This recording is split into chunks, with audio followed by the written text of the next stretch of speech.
Sale a 9 il numero dei decessi, 3 nuovi casi in provincia di Agrigento. Il presunto assassino è rimasto ferito ad un occhio, è stato trasferito in carcere, ha chiamato lui i carabinieri. L'Italia chiude alle ONG, non ci saranno più sbarchi, il decreto arriva a margine delle proteste dei lampedusani, 50 migranti passano da Porto Empedocle per essere trasferiti a Pozzallo. Si esce una volta al giorno anche per fare la spesa, Pasqua e Pasquetta, i generi alimentari non potranno neanche essere ordinati da casa.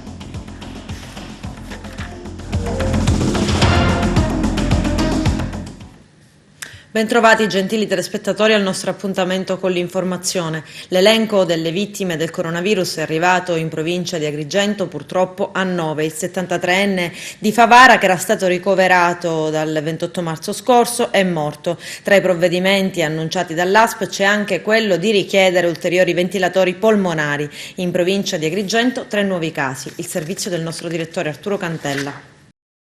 Si ferma il numero dei contagiati nella nostra provincia, secondo ovviamente i dati forniti ogni sera dall'ASP di Agrigento. Su 108 nuovi tamponi effettuati, di cui si è avuto l'esito, non si è avuto nessun aumento di casi positivi, per cui il totale complessivo di tamponi fatti finora arriva a 1848. I soggetti della nostra provincia ricoverati negli ospedali siciliani adeguatamente attrezzati sono così distribuiti: 5 a Caltanissetta, ospedale Sant'Elia, e 1 ciascuno nei centri ospedalieri di Caltagirone, Marsala, Messina, Partinico, per un totale di 10 malati.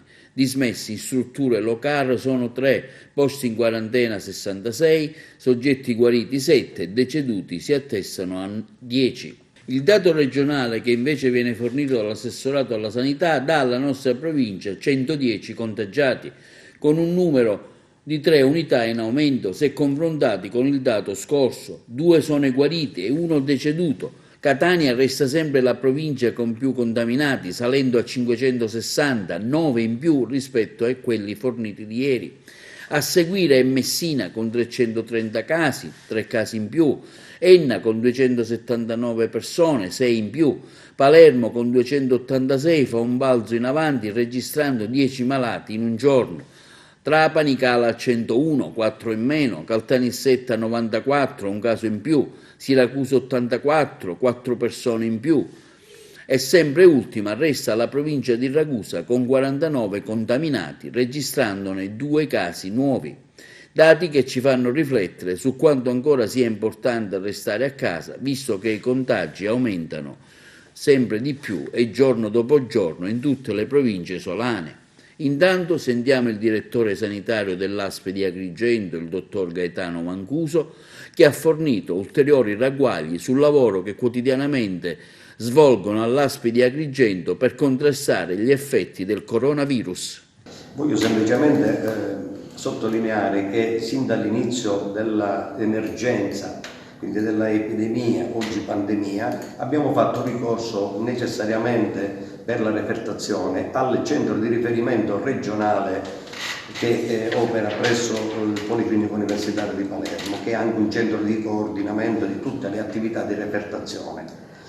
Oggi, e questo ha determinato, è inutile negarlo, anche delle difficoltà, delle criticità legate anche all'accumularsi di tamponi non repertati o comunque non comunicati. Il fatto stesso che a quel centro afferivano centinaia di tamponi, non solo da parte nostra ma anche da parte dell'ASP di Palermo e di Trapani, ha creato quindi, dicevo, delle criticità anche nella gestione dei nostri pazienti sospetti che sostavano presso i nostri pronto soccorso ospedalieri.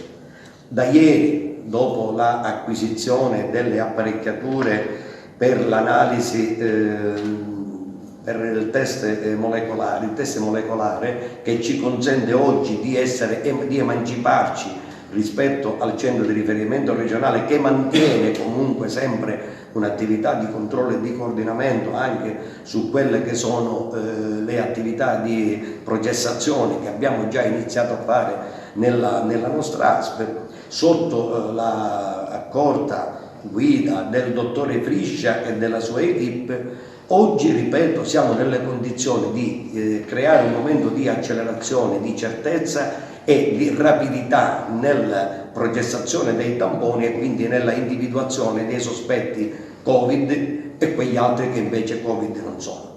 Questo è per noi un traguardo assolutamente importante, anche per dare la giusta e tempestiva risposta ai soggetti che vengono sottoposti a tampone e per porre in essere di conseguenza tutte le azioni assistenziali di cui necessitano i soggetti che risulteranno positivi al Covid. Ascoltiamo la testimonianza del sindaco di Palma di Montechiaro Stefano Castellino, che racconta i grandi sforzi fatti per contrastare il coronavirus e le lentezze nel ricevere i risultati dei tamponi. Un lavoro quotidiano, costante, senza limiti, è quello che il sindaco di Palma di Montechiaro Stefano Castellino fa quotidianamente da quando si vive questo momento di limitazioni e ristrettezze nei movimenti dovuto al Covid-19. E questo è il messaggio lanciato nel corso della nostra videointervista fatta al primo cittadino di Palma di Montechiaro, Stefano Castellino.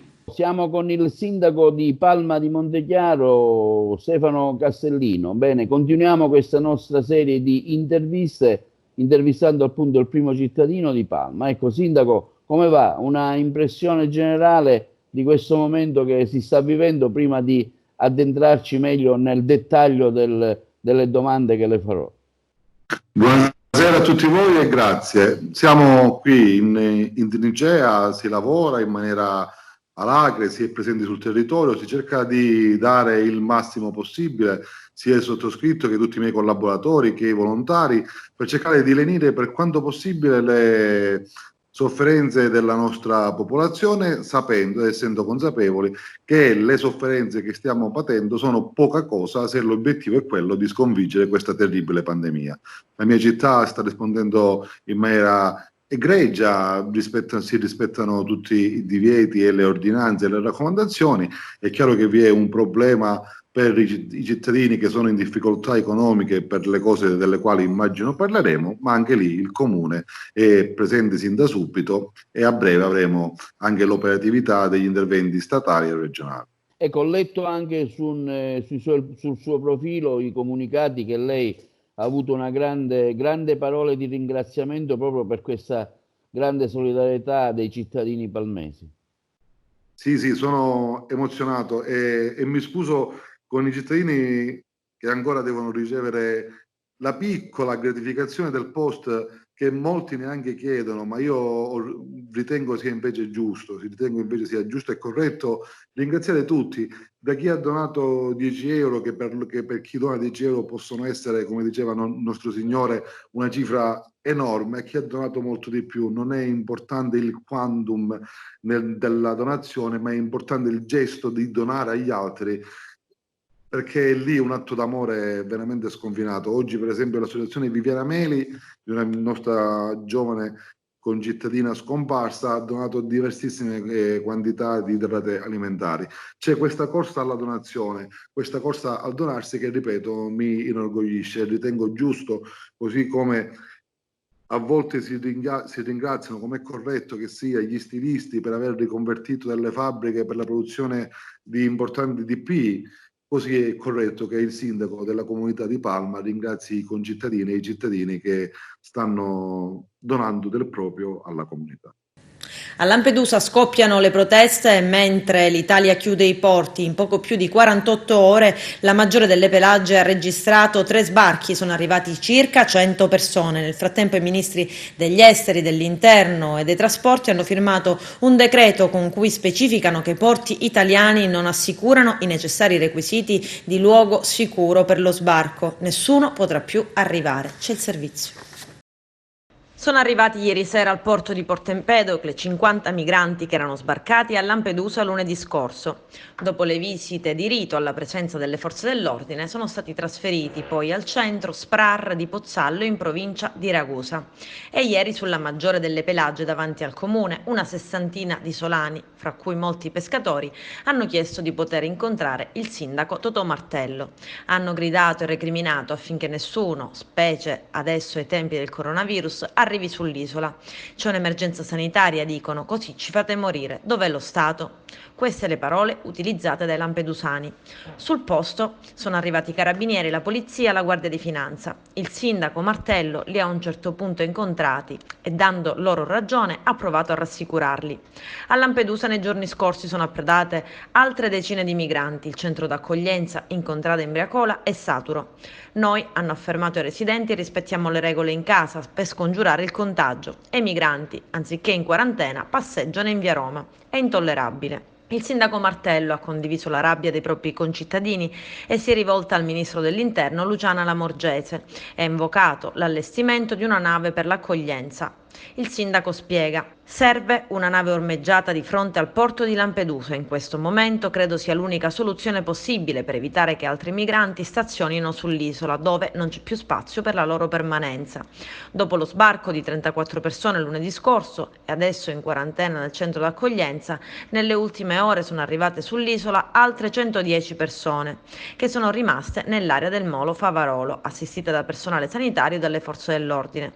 Di queste 50 sono state trasferite ieri a Porto Empedocle e altre 60 sono in attesa di trasferimento. Non è possibile, continua Martello, ospitare altri migranti perché sull'isola non ci sono strutture adeguate. Ma l'Italia ha già risposto, ha già chiuso i porti alle ONG per coronavirus. Il fatto è che proprio per l'emergenza sanitaria in atto i porti italiani non assicurano i necessari requisiti per la classificazione e definizione di luogo sicuro, in virtù di quanto previsto dalla Convenzione di Asburgo sul salvataggio marittimo per i soccorsi effettuati da navi con bandiera straniera al di fuori dell'area SAR italiana, e quanto prevede un decreto che punta a evitare l'arrivo di navi di soccorso straniere con migranti. Il decreto è valido per l'intero periodo dell'emergenza. Il provvedimento reca la data 7 aprile 2020. Il presidente della regione Nello Musumeci ha firmato una nuova ordinanza di carattere restrittivo a fronte dell'emergenza coronavirus e confermato no alle consegne a domicilio a Pasqua e Pasquetta, e poi vi è il divieto di uscire più di una volta al giorno anche per fare la spesa. Lello Casesa.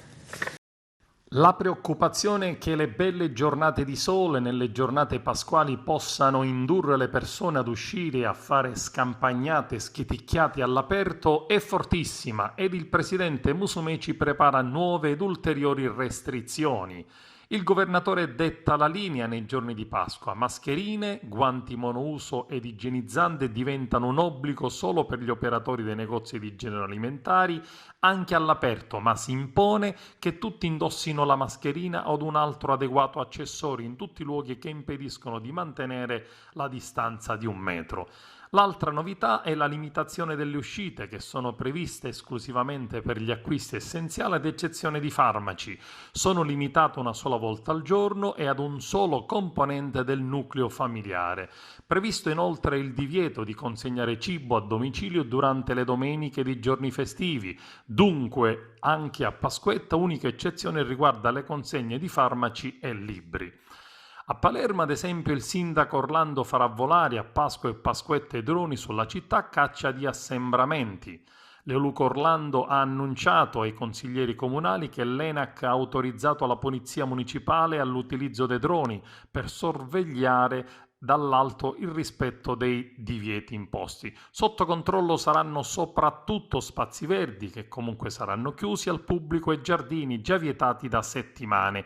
I droni trasmetteranno in tempo reale le immagini alla sala operativa della Polizia Municipale. Se dovessero segnalare la presenza di gruppi, la Polizia Municipale allerterebbe le forze dell'ordine per un intervento congiunto.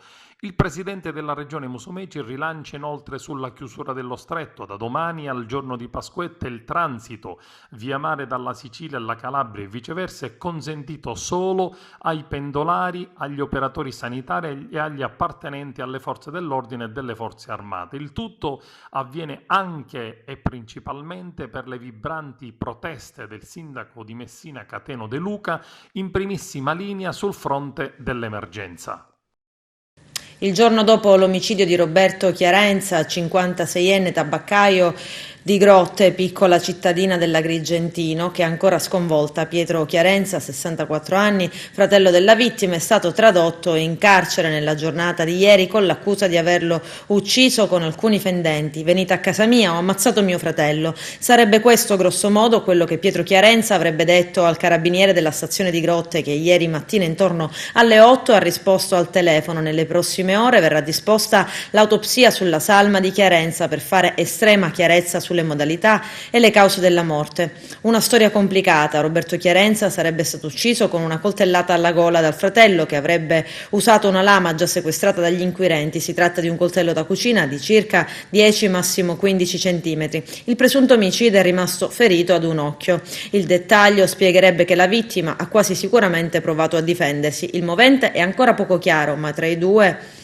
c'erano dei dissapori da tempo. La vittima nel 2016 era stata coinvolta in una vicenda di stalking e danneggiamenti e per questo motivo sottoposta a misura cautelare. 2 procedimenti che l'hanno visto protagonista. In entrambe le occasioni era stato ritenuto responsabile dei fatti a lui ascritti, ma assolto per incapacità di intendere e volere. Da qui una battaglia giudiziaria innescata a suon di denunce. Chiarenza aveva querelato sia la psichiatra che aveva effettuato la perizia, sia i medici che lo avevano in cura in una struttura di igiene mentale di Canicattì. L'inchiesta è coordinata dal PM Cecilia Baravelli.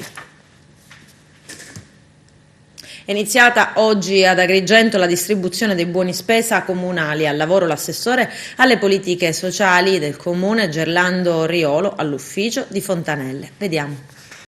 Da oggi è iniziata la distribuzione dei buoni spesa del valore ciascuno di 20 euro a persona per nucleo familiare, per poter usufruire dei fondi che il Governo nazionale ha messo a disposizione dei comuni per la distribuzione alle persone che si trovano in stato di necessità e che sta vedendo particolarmente impegnati l'assessorato alla solidarietà sociale negli esercizi commerciali che hanno fatto richiesta e che ancora ne potranno fare parte. Da oggi è iniziata la distribuzione dei buoni spesa del valore ciascuno di 20 euro per poter usufruire dei fondi che il Governo nazionale ha messo a disposizione dei comuni per la distribuzione alle persone in stato di necessità.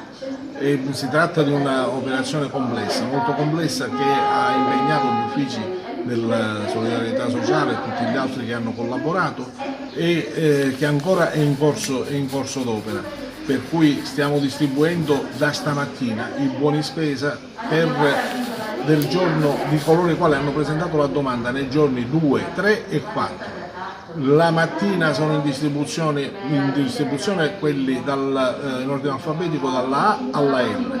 Nel pomeriggio saranno in distribuzione quelli dalla M alla Z, sempre però di coloro i quali hanno presentato domande in queste 3 giornate. Gli orari sono dalle 8.30 alle 13.30, dalle 14 alle 19. Naturalmente per stamattina chi non dovesse essere riuscito a venire in mattinata perché non lo sapeva, per esempio, e allora avrà la possibilità di venire anche nel pomeriggio per poter ritirare questi buoni.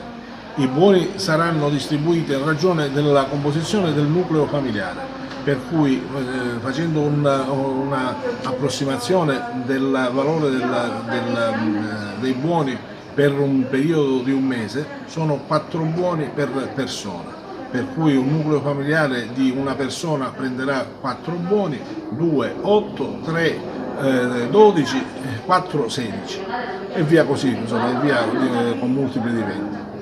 E naturalmente i buoni potranno essere spesi presso gli esercizi commerciali che hanno fatto una convenzione con il comune. C'è un elenco di questi esercizi commerciali che sono all'incirca, al momento sono 20, ma è un elenco aperto, per cui altri esercizi commerciali che volessero essere inseriti possono fare la richiesta e fare la convenzione col comune e potranno essere facilmente inseriti. Quindi ci sarà la possibilità per tutti di poter contribuire con il proprio apporto a questa distribuzione. Quelli che ci sono adesso sono distribuiti un po' in tutto il territorio cittadino delle frazioni e quindi ci sarà facilità a spendere questi buoni spesa. Naturalmente eventuali economie che dovessero esserci dalla distribuzione di questi buoni chiaramente saranno redistribuiti in un secondo momento. Così come in un secondo momento, ormai dopo Pasqua, saranno messi in distribuzione i fondi che derivano dalla determinazione della Giunta regionale siciliana e che ammontano a circa 1 milione più di euro, per cui dovremo fare un altro ulteriore sforzo per poter dare la possibilità a tanti altri di poter partecipare a questa distribuzione di buoni. Questo per noi è stato un obiettivo molto importante, perché abbiamo voluto dare una prima risposta immediata ai bisogni della gente, anche in ragione del fatto che è chiaro che tutti penso che abbiano piacere di poter fare la spesa prima della festività pasquale. E quindi i nostri uffici hanno fatto veramente uno sforzo notevole, di questo li ringrazio. Il comune di Bivona, insieme agli altri comuni ribelli, 8 su 16, gestirà in autonomia le proprie risorse idriche. C'è un video del sindaco Milko Cinà. 8 dei 16 comuni che non hanno consegnato le reti idriche a Girgenti Acque si sono visti riconoscere dal lato idrico la possibilità di gestire autonomamente il proprio servizio di distribuzione dell'acqua, comuni cosiddetti ribelli, tra questi Alessandria della Rocca, Burgio, Cammarata, Cianciana, Menfi, Santa Margherita del Belice, Santo Stefano Quisquina, e anche Bivona, che per tramite del suo sindaco Milko Cinà esprime la sua soddisfazione. Cinà si sofferma anche su come il Paese sta vivendo il problema del coronavirus, lanciando l'ennesimo appello ai cittadini di restare a casa in vista delle prossime festività pasquali.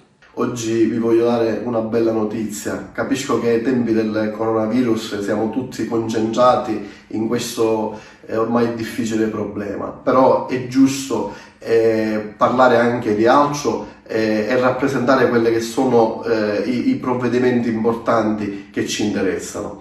Ho ricevuto una nota da parte del Lati di Agrigento che ci dà la possibilità di continuare a gestire direttamente le nostre risorse idriche, con i nostri fontanieri, facendoci noi la tariffa. Quindi da domani non ci sarà più la spada di Damocle che ha avuto per tanti anni questa comunità del commissario che si insedia al comune per toglierci le reti, delle società private che vogliono impadronirsi delle nostre reti e della nostra gestione. È un traguardo importante, un traguardo non scontato, perché in questi anni si è lavorato veramente tanto per arrivare a questo. Ed è un traguardo che voglio condividere con tutti i bivonesi che ci hanno creduto, con tutte le amministrazioni che si sono succedute e hanno fatto queste battaglie. Oggi però gli 8 comuni beneficiari di questo provvedimento devono adempiere a delle prescrizioni che ci hanno dato e dobbiamo essere bravi a farlo, e lo faremo attraverso i misuratori, attraverso l'impianto del depuratore, sta arrivando il decreto e avvieremo immediatamente i lavori attraverso la tariffa che faremo noi come Comune di Bivona. Ritengo essere un risultato straordinario, un risultato storico per la nostra comunità e per le comunità che ne stanno beneficiando. Accanto a questo, come componente del consiglio direttivo dell'ATI, abbiamo lavorato in questi 2 anni affinché non solo noi, 8 comuni che stanno avendo questo beneficio, possono gestire direttamente le proprie risorse in maniera economica, efficiente ed efficace, ma anche gli altri comuni della provincia di Agrigento, si sta lavorando su questo e l'abbiamo fatto instancabilmente, debbono avere una tariffa che sia giusta, una gestione pubblica dell'acqua, e si sta arrivando anche a questo. Noi lo faremo in forma diretta accanto agli altri 7 comuni, dobbiamo adempiere alle prescrizioni che ci hanno dato, e questo lo faremo nell'immediato. Quindi era questo l'importante risultato, ritenevo giusto comunicarvelo. Sul fronte invece del coronavirus volevo comunicare a tutti voi che si sta procedendo a fare i tamponi, a tutte le persone che stanno uscendo dall'isolamento obbligatorio, come previsto dall'ordinanza del Presidente Musumeci, la numero 7. quindi la situazione è sotto controllo, è monitorata. Un appello faccio a tutti i cittadini, visto che si stanno avvicinando le festività di Pasqua e Pasquetta. Vi prego, non rendiamo vano il sacrificio che abbiamo fatto in queste settimane. Siamo stati una comunità matura, una comunità seria, una comunità responsabile. Non vanifichiamo tutto quello che abbiamo fatto. Ringrazio ancora tutti voi per aver rispettato quelle che sono le direttive e grazie per il grande contributo che ognuno di voi ha dato a questa comunità e vi auguro una buona giornata. Gettonopoli a Canicattì, assolti gli ex consiglieri comunali. I dettagli nel servizio. Assolti anche in appello i 12 ex consiglieri comunali di Canicattì in carica nell'ottobre del 2003, indagati dalla Corte dei Conti per l'aumento del gettone di presenza del 200% rispetto all'importo erogato per la partecipazione alle riunioni delle commissioni consiliari e alle sedute del Consiglio. Tra i 12 ex consiglieri che hanno incassato la doppia assoluzione c'è anche l'attuale sindaco di Canicattì, Ettore Di Ventura, 48 anni, poi il suo rivale al ballottaggio del 2016, Ivan Paci, 43 anni, l'ex deputato regionale Gaetano Cani di 59 anni. Oltre a loro tre, l'indagine è stata aperta nei confronti di Vincenzo Angelo Cuva, 65 anni, Giuseppe De Luca, 58 anni, Fabio Di Benedetto di 55 anni, Francesco Di Natali, 50 anni, Diego Ficarra, 50 anni, Rita Guarneri, 46 anni, Renato Licalzi di 52 anni, Pietro Lionte di 58 anni e Mauro Zanchi, medico di 56 anni. La vicenda è questa. Nel settembre del 2003 il Consiglio Comunale, con i pareri giuridici, legislativi e contabili del segretario comunale e dei dirigenti dell'epoca, aveva approvato una delibera che aumentava l'entità del gettone di presenza da 31 euro a 100 euro, una delibera a termine che scadeva il 31 dicembre dello stesso anno, e poi il Consiglio avrebbe dovuto deliberare di nuovo per inserire la variazione nello statuto comunale. Ma all'inizio del 2004, precisamente a fine marzo, scoppiò la bomba alta mafia, con l'arresto del sindaco, poi assolto in via definitiva, e in seguito l'ente venne sciolto per accertate infiltrazioni della criminalità organizzata nella gestione amministrativa del comune di Canicattì. Quindi non venne data esecuzione alla delibera. Nel 2013 il comune di Priolo Gargallo, nel Siracusano, adottò una delibera simile a quella che il Consiglio Comunale di Canicattì aveva approvato nel 2003, richiamandola nel testo, e la Corte dei Conti aprì un'inchiesta sia per Priolo che per Canicattì. Ai 12 indagati venne notificato l'avviso di fissazione udienza di un procedimento con l'ipotesi a loro carico del reato di danno erariale. Nel 2014 venne aperta da parte della Procura della Corte dei Conti di Palermo un'istruttoria al termine della quale si ipotizzò un danno erariale di circa 600.000 euro per i gettoni di presenza. Prescrizioni ed altro hanno ridotto il presunto danno a poco più di 300.000 euro, che in caso di condanna i 12 ex consiglieri comunali sarebbero stati chiamati a pagare in solido, ma sia in primo grado che in appello gli ex consiglieri, tra cui l'attuale sindaco Ettore Di Ventura, sono stati assolti. Adesso c'è la pubblicità, a tra poco, vi aspetto. La Pasqua in casa al tempo del coronavirus. In proposito, un video intervento del docente universitario e sociologo Francesco Pira. Vediamolo. Sarà una Pasqua diversa, più triste e più di riflessione per tutti noi. La nostra società sta vivendo un momento delicatissimo di grande emergenza, ma che spinge alla solidarietà e alla riflessione. In merito abbiamo sentito il professore Francesco Pira, sociologo e docente di comunicazione all'Università di Messina.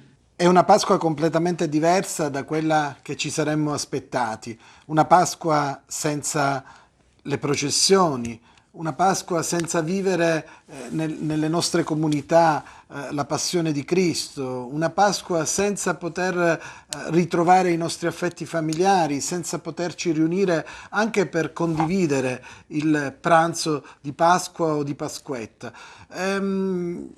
Non dobbiamo sicuramente pensare, come qualche terrorista dell'ISIS ha detto, che è il castigo di Allah, perché questo si smentisce nei fatti, in quanto non c'è alcuna certezza scientifica che si tratta di un virus costruito in laboratorio, né un virus che viene fuori dalla natura, ma è un virus killer che ha fatto tanti morti, che ha ucciso tantissime persone e che ci ha costretto a stare a casa e a riflettere su quelli che sono i valori della vita. È una società provata e trasformata da questo momento difficilissimo, un momento in cui tutti noi stiamo cercando di ripercorrere la nostra storia, stiamo cercando di capire pieni di paura e di ansia dove andremo e quello che faremo domani, quando questa situazione, anche se piano piano, tornerà alla normalità. È una Pasqua con le mascherine ed è una Pasqua con i guanti, è una Pasqua dove ci sono persone in prima linea e noi chiuse in casa a cercare di comunicare per come possiamo usando le nuove tecnologie. È una Pasqua che sicuramente mai avremmo voluto vivere ed è una Pasqua che mai ci saremmo aspettati, ma forse se noi riusciamo a vedere il buono che c'è, cioè il fatto che siamo ancora in vita e che possiamo ancora raccontarla, questo è già una bella notizia, quindi possiamo essere contenti anche di aver vissuto una Pasqua così difficile. Il comandante della Polizia Municipale di Porto Empedocle, Calogero Putrone, sottolinea che non tutti hanno capito la pericolosità del momento. Vediamo. Anche il comandante della Polizia Municipale di Porto Empedocle, Calogero Putrone, ha voluto mandare ai cittadini empedoclini le sue raccomandazioni a restare a casa in vista delle prossime festività pasquali. Il comandante dei Vigili Urbani Putrone chiede ai cittadini di Porto Empedocle di avere un po' di pazienza, visto che con grande senso di responsabilità stanno vivendo questo momento del Covid-19. Volevo innanzitutto presentare la mia gratitudine a quanti ci stanno dando una mano rispettando la legge, rispettando le prescrizioni. E siamo in un momento di grossa difficoltà, direi di affanno, questo vale per tutti.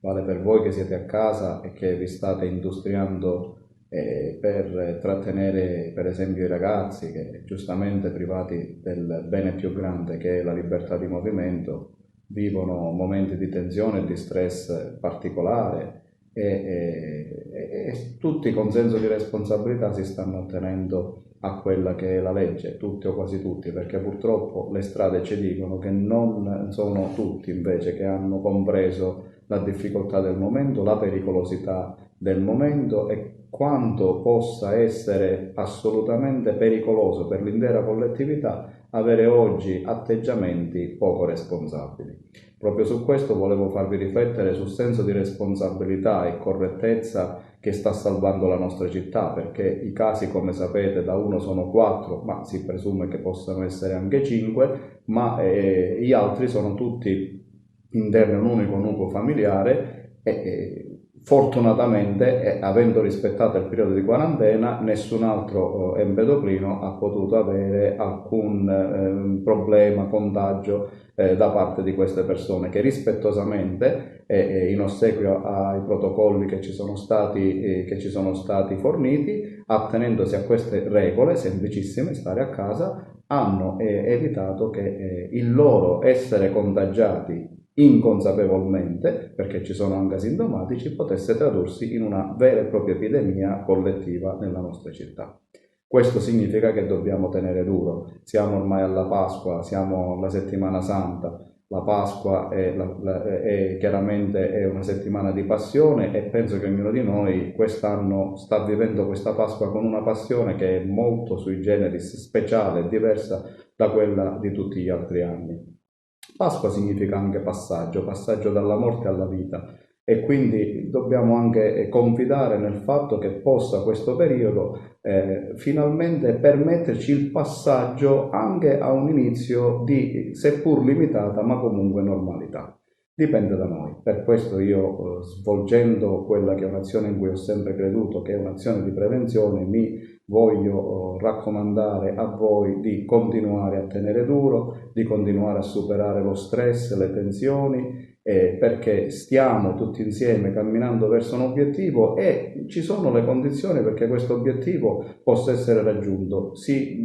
Siamo in condizione di sperare a una virata, alla possibilità finalmente di cominciare appunto il cammino verso la normalità. Sarebbe deleterio, sarebbe folle poter vedere vanificare un sacrificio che ormai ci impone a ristrettezze particolari per oltre un mese per una banale festicciola tra amici, per una arrostita, per tutto quello che comunque si può rinviare. Viviamo quindi questi giorni a casa, tenete conto che ci sarà un dispiegamento di forze non indifferente, che chiunque verrà trovato per strada dovrà darne conto e ragione, perché non ha alcuna giustificazione a uscire, anche perché avremo la chiusura di tutto, supermercati compresi, sia domenica che lunedì, quindi a parte che farmacie e motivi di salute non ci sono altre ragioni per stare fuori, tranne i rarissimi che avranno esigenze di lavoro, chiaramente. Quindi stare a casa.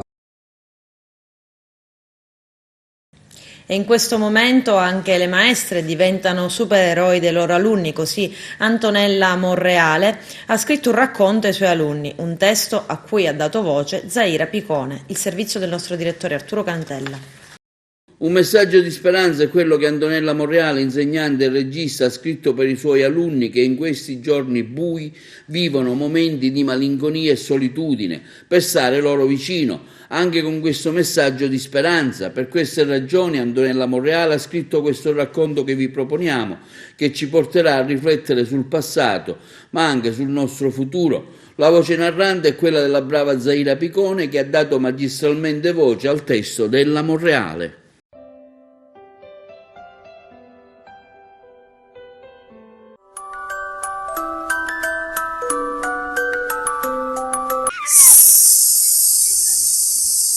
Forza bambini, è arrivata l'ora di ascoltare. Chiudiamo gli occhi e iniziamo a volare. Con che cosa? Ma come con che cosa? Con la fantasia, no? Allacciate bene le cinture. Si parte! Nel paese delle meraviglie, dove tutto era luminoso e colorato, la gente viveva felice e serena. Ma con il passare del tempo, purtroppo, le persone diventarono pian piano sempre più malvagie, invidiose, gelose ed egoiste. Si credevano invincibili e volevano prevaricare sempre gli uni sugli altri. Gli abbracci erano diventati sterili e senza passione, così come i rapporti umani. Anche la natura aveva cambiato il suo percorso. Tutto quello che di bello si era costruito, poco alla volta si era screpolato. I mari si spostavano, l'aria diventava sempre più irrespirabile e pesante. Gli uccellini non cinguettavano più e gli alberi si bruciavano. Un brutto giorno successe un fatto inspiegabile. Un mostro cattivo ed orrendo, che si credeva un re, arrivò nel paese delle meraviglie. Cominciò pian pianino ad insinuarsi fra la gente. Non aveva un aspetto umano, ma solo a nominarlo faceva paura. Quindi la gente, pur di non incontrarlo, si rinchiuse nelle proprie case ed usciva solo per comprare lo stretto necessario, ma travestiti con una mascherina. Così facendo iniziarono a cambiare le loro abitudini, incominciarono ad assaporare il calore della casa, della famiglia, riscoprirono il valore di un bacio, di un abbraccio, scoprirono anche di avere uno spirito patriottistico, di avere un'anima e di saper pregare col cuore. Ma al di fuori delle amorevoli mura domestiche, il brutto mostro mieteva disperazione e morte. Ma la gente lottava con tutte le forze per superare quel brutto momento. Fu così che nei cuori di tutti nasceva pian piano una piccola creatura chiamata Speranza. Lei cresceva ogni giorno di più e diventava sempre più grande come una bella bambina che sorride, le si illuminano gli occhi e il suo sorriso fa dimenticare le bruttezze del mondo e ti scalda il cuore. Ecco, bambini, la speranza è proprio così, bella, luminosa e solare. E sarà proprio lei che crescendo dentro ognuno di noi... E io? Ma sì, anche dentro di voi, cuccioli, ci aiuterà a superare questo difficile momento, fino a quando finalmente usciremo di casa e torneremo ad abbracciarci, a stringerci e a salutarci. Sarà tutto meraviglioso. Basta odio, violenze, gelosie, basta tutte queste bruttezze. Ci riscopriremo nuovi. Un nuovo sorriso e sarà proprio come quando un temporale se ne va, lasciando spazio a un bellissimo arcobaleno.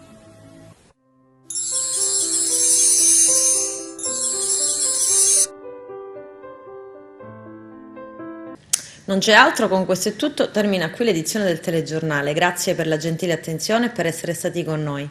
Prima della sigla c'è un video che abbiamo selezionato per voi. A presto. Raggio di sole che vieni a bussare, col tuo dolce calore mi vieni a svegliare. Sento gli uccelli cantare al mattino, che buon profumo questo cappuccino. A piedi scalzi io sto alla finestra, la tazza a sinistra e il cornetto a destra. È un giorno di marzo del 2020, Italia sei scossa da quello che senti. Si parla di un virus, Corona è il suo nome, che sta alla sua forma, non certo al suo onore. Quest'ultimo lui non sa che cos'è, fa stragi e in TV diventa un cliché. Lo so, sembra un sogno, eppure è reale. Qui non v'è traccia di ciò che è normale. Ci sembra una guerra, ma poi contro chi? Nessuno pensava finisse così. Infido, sporco ed immateriale, silente, colpisce e diventi fatale. La cosa terribile non è lui in sé, bensì la sua cura lontano da te che sei padre, madre o fratello, vicino a nessuno, è questo il fardello. 1 metro lontani, distanti sorrisi, lontani gli sguardi, però mai divisi. Rinuncia ad abbracci e carezze anche tu, percorre l'Italia, adesso è anche giù. Da chi pregavamo un omaggio per voi, a chi stiamo male oramai tutti noi. Italia lascia stare, non vedere niente, cavi un mese che stringo le denti. Ma poi dico io sto malo che fare, inquieta l'Italia e lo mondo magari. Eh sì, cara mia, è a così che va, mettiamo relato tutta la libertà, firmiamo l'amore ai tempi reciure, un to mentre lo mondo si piglia i colori, la terra ne ride, e noi stiamo chiusi, curcati, in to letto, e guai a queste suse. Stasera discorso dello presidente, discorso importante, perciò state attenti. Italia che soffre, Italia che trema, e muta in silenzio si sta in quarantena. Sì, ma stai attento, oh, che ti pare? Con noi non funziona, non me fai scantare. Da testa all'opere furmamo ste vale, e a cauce un tocolo l'avemo a pigliare, come se fossimo una sola famiglia. Sta terra è nostra e non lo sapiglia. E allora coraggio, fratelli d'Italia, il sole ci aspetta, la terra ci ammalia. Io resto a casa, è la soluzione. Basta discutere, nessuna obiezione. E tu radio al mattino che vieni a bussare. Io non posso uscire, però tu puoi entrare.